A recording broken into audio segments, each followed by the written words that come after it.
Hello student, welcome to my channel. आज हम पढ़ने वाले हैं इस क्लास +2 समाज शास्त्र इंपॉर्टेंट क्वेश्चन फॉर एग्जाम अध्याय 2 समाज शास्त्र का उद्भव और विकास। 3 टॉपिक्स पे क्वेश्चन आए हैं, वो 3 नहीं 2 ही टॉपिक्स हैं।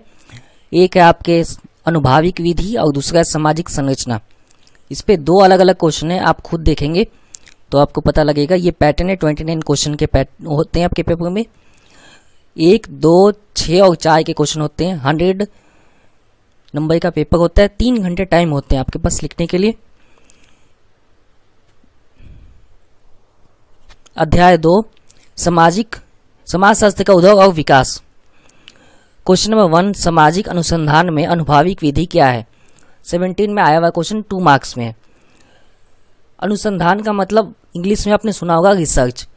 अनुसंधान एक ऐसी प्रक्रिया होती है जिसमें हम जांच पड़ताल करने के बाद ही एक निष्कर्ष निकालते हैं किसी भी काम का, तो इसे ही अनुसंधान बोलते हैं। अब जगह क्वेश्चन को समझते हैं। अनुसंधान में अनुभाविक विधि क्या है?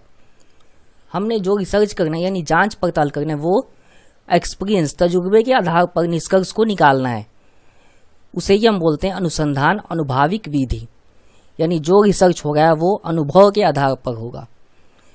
उत्तर देखते हैं इसको। अनुभाविक अनुसंधान।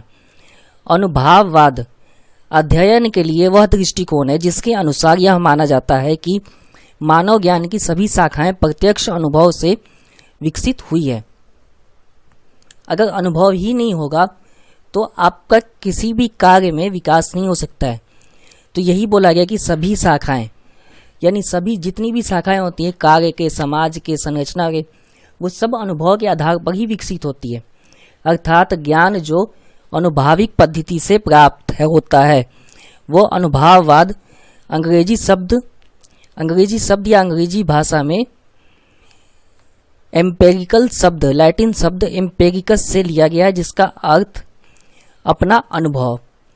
तो कंप्लीट है इसका आंसर। इसका आंसर ऑलरेडी यहीं पे कंप्लीट है, ये एक्स्ट्रा लिखा है 1 लाइन, आप चाहें तो इसे रहने दे सकते हैं, यहीं तक कंप्लीट है। होता है सामाजिक पद्धति से प्राप्त होता है। क्वेश्चन नंबर 2 देखते हैं। दूसरे क्वेश्चन ये भी 17 में आया हुआ है, 2 नंबर में है। सामाजिक संरचना से आप क्या समझते हैं? सामाजिक संरचना से तात्पर्य समाज की इकाइयों की क्रमबद्धता से है। सामाजिक इकाइयों जैसे समूहों, समाजों, संस्थाओं, परिवारों, सामाजिक प्रतिमानों आदि के पदानुक्रम को सामाजिक संरचना कहा जाता है। संरचना का मतलब ही होता है एक क्रम।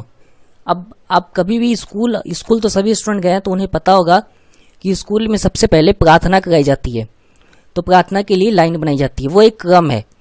देखकर कोई भी बता सकता है वहाँ पे कि यहाँ पे प्रार्थना होने वाला है स्टार्ट होने से पहले। तो इसी प्रकार समाज में जो क्रम है वो क्रम ऐसे है: समूह, समाज, संस्था, परिवार, सामाजिक प्रतिमान। और भी क्रम है लेकिन हमने यहाँ पे इत्यादि लगाकर रोका इसे, क्योंकि 2 नंबर में लिखना है तो हम ज़्यादा नहीं लिखेंगे। अगर 2 नंबर में आप 100 वर्ड लिख देते हैं ना, तो 4 नंबर के क्वेश्चन में आपको फिर ज़्यादा लिखना पड़ेगा, उससे तो ज़्यादा नहीं। तो अगर आप 4 में भी 100 लिखते हैं, 2 में भी 100 वर्ड लिखते हैं, तो एग्जामिनर को लगेगा कि आपको तो आंसर आता ही नहीं है 4 नंबर के, तो सब में वो 2-2 ही आपको मार्क्स देगा। अगर आपको लगता है कि ये समझ में नहीं आ गया, तो जैसे क्वेश्चन यहाँ पे है 2 नंबर में, 4 नंबर में आपने वैसे ही लिखना है एज इट इज़, कुछ भी चेंज नहीं करना है, तो आपके अच्छे मार्क्स आएंगे।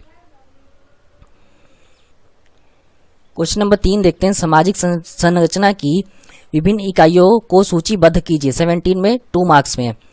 मानव एक सामाजिक प्राणी है। पहले क्वेश्चन समझते फिर आंसर आपको समझ में तब आएगा। सामाजिक संरचना की विभिन्न इकाई। सामाजिक संरचना की इकाई है मानव और समाज, 2 ही इकाई है केवल, और इन्हीं दोनों पे पूरा आंसर बनाना है। अब इकाई तो आपको पता लग गया। अगर आप आंसर के स्टेटमेंट खुद लिख सकते हैं तो ठीक है, नहीं तो जैसे लिखा है आपने इसी की प्रैक्टिस करनी है 2-3 बार लिख कर, तो आपको प्रैक्टिस हो जाएगा। ये जैसे आपको याद होता है 2 बार पढ़ के या 3 बार पढ़ के, तो याद ही करना है ताकि आप पेपर में लिख सकें। मानव एक सामाजिक प्राणी है।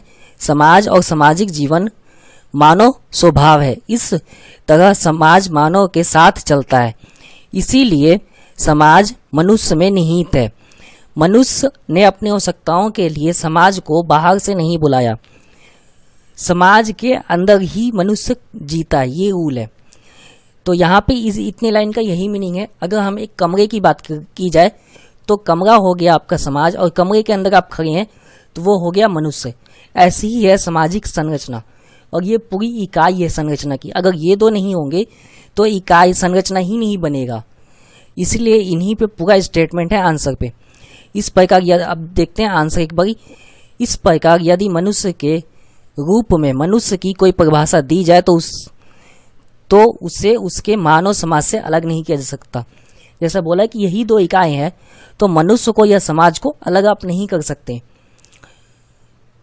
इससे इसके सामाजिक जीवन और इससे उत्पन्न हुई सांस्कृतिक व्यवस्था से अलग नहीं किया जा सकता बिल्कुल। तो इतना ही स्टेटमेंट है इकाइयों पे, क्योंकि 2 नंबर में और आपका क्वेश्चन कंप्लीट है। 3 क्वेश्चन था, फिर भी कोई डाउट हो आपको तो कमेंट बॉक्स में पूछ सकते हैं। चैनल पर नए हैं तो सब्सक्राइब कीजिए। कोई भी आपको डाउट हो तो भी पूछिए। और जो स्टूडेंट अपने डाउट या सजेशन लिखते हैं या अपनी प्रॉब्लम्स लिखते हैं उन सबको धन्यवाद। जिन्होंने अपने रिजल्ट भी बताए हैं पिछले पेपर के, तो उनको भी धन्यवाद। अगर वीडियो से आपकी हेल्प हुई है तो लाइक कीजिए, नए हैं तो सब्सक्राइब कीजिए। नेक्स्ट वीडियो मिलेंगे, धन्यवाद।